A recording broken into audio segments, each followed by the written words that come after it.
Hello everybody, this is Hashar. Welcome to part 2 of Crossy Road game with Pygame. So as you can see, we have our player rectangle here. What we are going to do now is to take care of the movement and the boundary checks. So here we need to have another attribute. Self.speed will be for now 4, and we need to have three methods. First will be something for checking the controls or key bindings, another one for checking the boundaries or borders, and another one to constantly check on everything, all the other methods, and update the player in main game loop. So define, we start with controls, check controls self for now, and define, let's call it borders,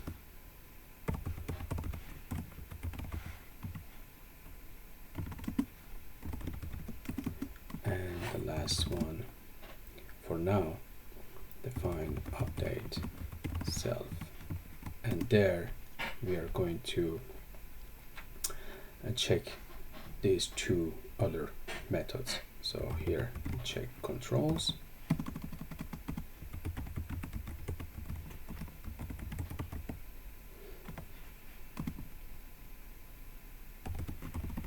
and self.check borders. Okay, so every time here in the main game loop, all the sprites it's updating, it's checking this method, and this method is checking these two other methods. So let's start with movement. Basically you have a couple of different ways to listen to the movement in Pygame, but this is what I'm using most of the time. We create a list, some sort of container, what you can call it. Key pressed is pygame dot key dot get pressed, right? So we are storing all key pressed in that variable. It's not a list, it's just a variable, I guess, but I don't know the type. We can find out what type is the key pressed. I don't know. And it should be list, I guess, or a tuple. I'm not sure. But anyway, if key pressed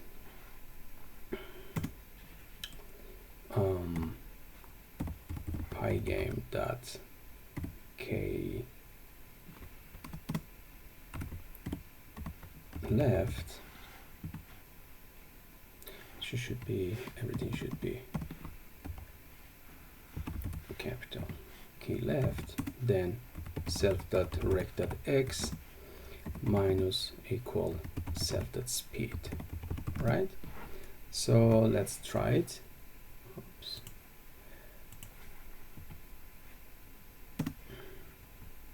Yeah, well, it's working. Then we can do the same for other direction.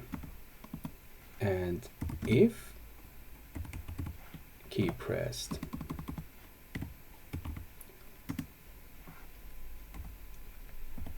pygame dot key right, then self dot rect dot x plus equal self dot speed, and here if key pressed pygame dot key up self dot rect dot y minus equal self dot speed, and if key pressed pygame dot key down, then self dot rect dot y plus equal self dot speed. The reason is that I'm using just if statements here. I want when the system check all these possibilities, not just one if and elif, and it's just go with one possible condition. Because of that, let me show you. It's better to show you here. So we save the code here, and as you see, now we can move left, right, up and down, and also diagonal. But if we change the other three conditions to elif statements, we can't have it. Let me show you. Let's say we have all elifs here.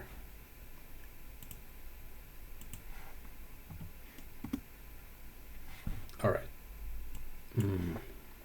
Up, left, right, and down, but up and left you can't go diagonal, or up and right you can't go diagonal, because it's just only one condition is allowed to process. Okay, so we're going to change them back to normal if statements. Okay, now let's try to check the borders. What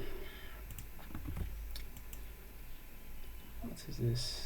I have to fix that later. Okay, what we need to do is we don't want when player or this rectangle go lower than the screen size and the height, and the left side and the right side, but we don't know what we are going to do when the player reach the top of the screen. So maybe later we can think about something. And for now, let's take care of these three directions. It's very easy. If self dot rect dot left smaller or equal 0, then self dot rect dot left is 0. Very simple. And if self dot rect dot right is greater or equal screen size, screen width, not screen size, screen width, then self dot rect dot right equal screen width. Same goes for left side. So if same will go for down, for bottom of the screen. So if self dot rect dot bottom greater or equal screen height, then self dot rect dot bottom equal screen height. And in update method is checking the check borders method, and so it's we have a control and also some sort of boundary checking for our player object, so it's always stay in the frame. Save it and let's run the code. As you see, down we can go lower than the screen height. The left side it's working, and the right side's also working. And also when we push diagonal down and right in the corner, it's working as well. That's why I use also all if statements in border check borders. So I think it's enough for this video. I'm trying to keep them short. In next video we are going to try to add external image for player, and instead of having the rectangle, we can have some sort of nice shape, maybe some jelly shape. I don't know, something funny, and try to make it looks like animated object. So we will see.